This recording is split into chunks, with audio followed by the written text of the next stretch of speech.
Question में diagram given है, उसको फोकस कीजिए। ये एक फिक्स सपोर्ट है और उससे 1.6 मीटर का एक स्टील का वायर अटैच किया गया है, फिर 2 केजी का ब्लॉक अटैच किया गया है और फिर इसके बाद 1 मीटर का ब्रास का वायर अटैच किया है और फाइनली 1.14 केजी का एक और ब्लॉक अटैच किया है।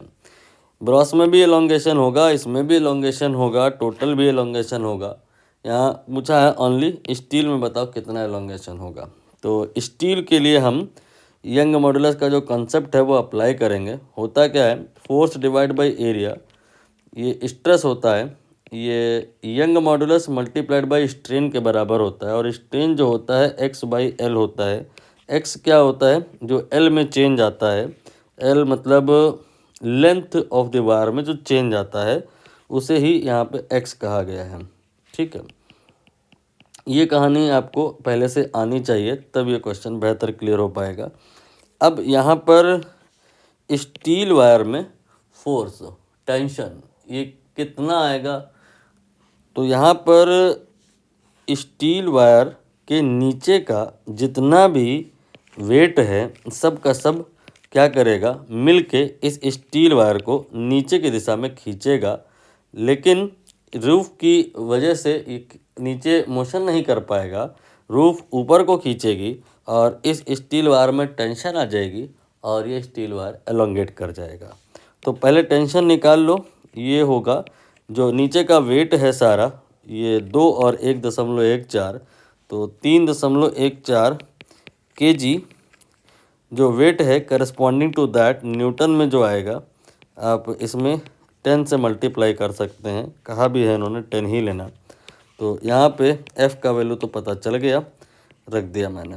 Now area of the cross section, ये जो स्टील का वायर है यहाँ नीचे खड़े होकर के अगर आप ऊपर की तरफ देखोगे तो आपको स्टील वायर का क्रॉस सेक्शन दिखाई देगा, वो πr² होता है।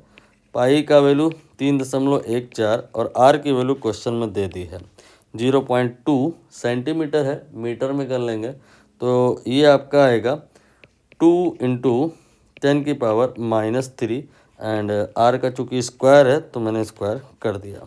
ठीक बात है।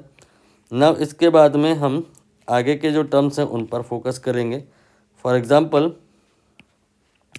यहाँ पर ये F का वैल्यू हो गया, ये A का वैल्यू हो गया, Y यंग मॉडुलस, हम बात अभी स्टील की कर रहे हैं तो स्टील का ही हमें चाहिए होगा, तो ये 2 × 10⁻11 हो जाएगा Y का वैल्यू, और X एलोंगेशन ये पूछा है, लेंथ 1.6 ये दी हुई है। इसके बाद कुछ खास मुश्किल नहीं है, कैलकुलेशन पार्ट है, ये कैंसिल हो जाएगा, ये 10 आ जाएगा, ये 4 × 10⁻⁻6 हो जाएगा, ये 2 × 10⁻11, देन x ये 1.6 हो जाएगा, ये आपका 10 × 1.6 16 हो जाएगा, 4 से कैंसिल किया मैंने तो ये आपका 4 हो जाएगा, ये इसको कैंसिल करेगा तो 2 हो जाएगा, तो 2 × 10⁻11 - 6 5 ये x का वैल्यू आएगा, जिससे आप चाहो तो 20 × 10 ये -5 आएगा। यहाँ पे ये 11 - 6 ये तो 5 ही होगा, लेकिन हम x का वैल्यू निकालें तो यहाँ आके -5 हो जाएगा। तो 20 × 10⁻⁻6 इसे आप लिख सकते हो, ये एलोंगेशन का वैल्यू है और यहाँ पे पूछ रहे हैं कि कितना आएगा, तो 20 ये यहाँ पे फर दिया जाएगा, 20 × 10⁻⁻6।